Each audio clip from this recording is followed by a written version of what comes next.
Yukon Striker at Canada's Wonderland is the world's tallest and fastest dive coaster. This ride certainly has impressive stats, but it also has great elements. This is why I think it's the best B&M dive machine, which I'll cover in full detail in this review. Skyrider was an old Togo stand-up coaster that ran at Canada's Wonderland from 1985 to 2014. Shortly after this coaster was removed, this Cedar Fair park started to plan their next roller coaster. The chain's flagship park in Cedar Point added a Bolliger Mabillard dive machine in Valravn for the 2016 season. This opened as the world's tallest and fastest dive coaster. Presumably based on the success of this ride, Canada's Wonderland decided to add an even bigger dive coaster to their park for the 2019 season. Yukon Striker would stand 223 feet or 68 meters tall, just like Valravn. But this coaster would feature an even larger 245 foot or 75 meter drop that dove underwater. This allowed it to become the fastest dive coaster at 81 miles per hour or 130 kilometers per hour. That tunnel posed some construction challenges though. Not only did the park need to erect a diversionary channel for the waterway, but they also had to remove some track pieces and supports from Vortex to complete this work prior to the 2018 season. This allowed the coaster to be built swiftly and smoothly the following winter. Yukon Striker would be part of an all-new Frontier Canada section of the park. This area was previously known as Whitewater Canyon from 1984 to 2018, but the area was given a native Boomtown theme for 2019, and Yukon Striker would be the area's signature attraction. The ride would have a themed entry sign and a station to tie in with the land. Canada's Wonderland has had an impressive skyline ever since Cedar Fair took over with the installation of Leviathan and Behemoth, but it got even better with Yukon Striker. You can see the ride's orange track popping above Wonder Mountain from many places within the park. And that drop looks extremely intimidating up close, especially because it disappears underwater. When you go to ride Yukon Striker, you have 3 lines to choose from: Standby, Single Rider, and Fast Lane. Most people use Standby. This is one of the park's most popular attractions, and it frequently has the longest line in the park, regularly reaching an hour on busy days. And that's even with this ride having good capacity. It has always run 3 trains, each seating up to 24 riders. Dispatches are pretty swift too. Yukon Striker is just that popular. Making this your first or last stop does make sense. Alternatively, you can save time using the paid Fastlane Skip the Line pass, or you can utilize the single rider line. Since this coaster seats 8 riders per row, there frequently are empty seats that need to be filled.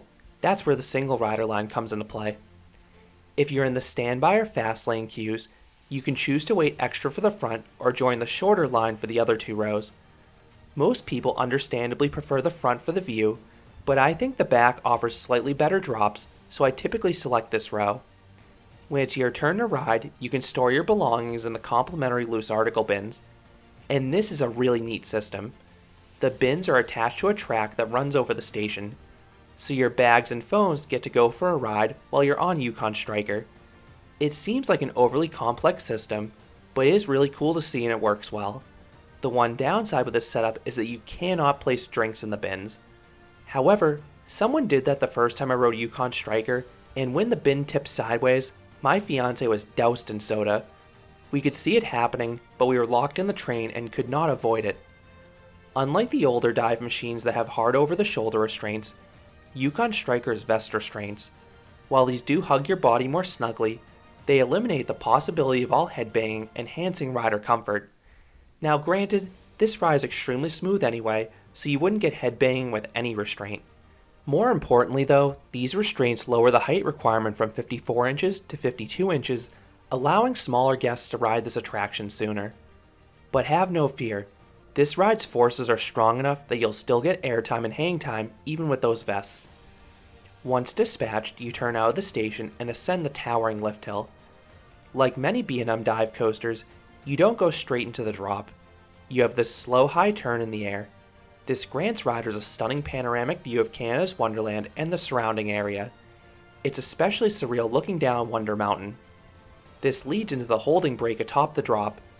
This is an incredible visual up front, staring at the underwater tunnel with nothing in front of you. I especially like on the edge of the train when the track is not beneath you. You then suddenly release and plummet down the 90-degree plunge. This drop gives good sustained floater airtime like many of the dive coasters, but it lasts longer due to the drop's extra size. The airtime had a bit more power at the start of the drop in the back, but everyone levitates out of their seat for the entirety of the drop. You then shoot through the tunnel and get blasted with positive Gs. This is one department that Yukon Striker really excels at. This is the most intense dive coaster without a doubt. Those positive forces are carried through the start of the giant Immelman. The flip over the top is pretty mild, but this element is all about that powerful ascent. Next is my favorite inversion on the ride, a large 0G winder. This element starts like a 0G roll except supersized, which offers glorious hang time. But the descent twists sideways. It's a disorienting maneuver after hovering out of your seat while inverted, and that drop rebuilds a ton of speed in short order. You then rip through a vertical loop, the first on a dive coaster. I remember how the dive coasters on Roller Coaster Tycoon had vertical loops, and it always surprised me why B&M had never put one on their dive coasters. Prior to riding, I expected this element to be large and graceful, but boy was I wrong. You take this element with some serious speed, and the forces are strong too. The loop itself has good positives, and the valleys before and after the element amplify them even further. The exit to the loop dives into a subterranean trench that's angled downwards, so you gain even more speed. This ride just flat out feels fast. Those strong positives are maintained through the fourth and final inversion, another Immelman. This one is more compact than the first one, and the train zips through it, which is why it's so forceful. You then hop into the mid-course, unfortunately getting no airtime, and then without fail, your train will be slowed basically to a crawl. This is the one part that really disrupts the ride's pacing, which is otherwise near perfect. The drop off the mid-course is short but steep, so it offers decent floater airtime in the back row. Towards the front, you only get minimal airtime. The train then coasts over this bunny hill. It looks pretty slow, but it does manage to give some okay floater airtime throughout the train, so I'll certainly take it.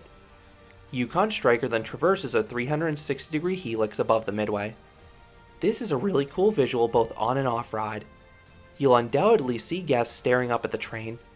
From a force perspective, you only get a little bit of positives, but the visuals make the element much like the helix on Candymonium.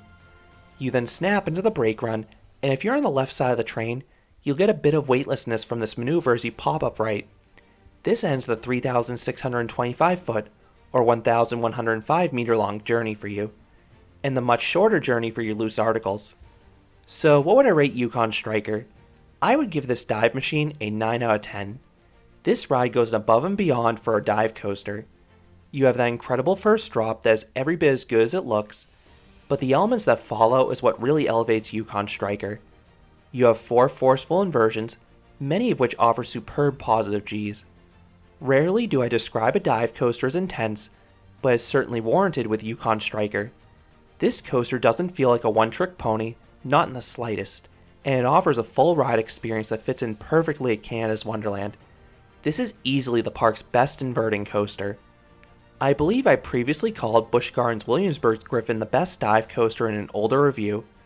While I do not like Griffon any less, I do need to give Yukon Striker an apology. This ride is considerably better. You have a drop that's nearly as good, plus a far more intense and complete layout. I really hope B&M can continue to make dive coasters that offer a more complete ride experience like this beyond that signature drop. So those are my thoughts on Yukon Striker, Canada's Wonderland. What are your thoughts on the tallest and fastest dive coaster out there? Do you agree it's the best of the genre? Let me know your thoughts down below.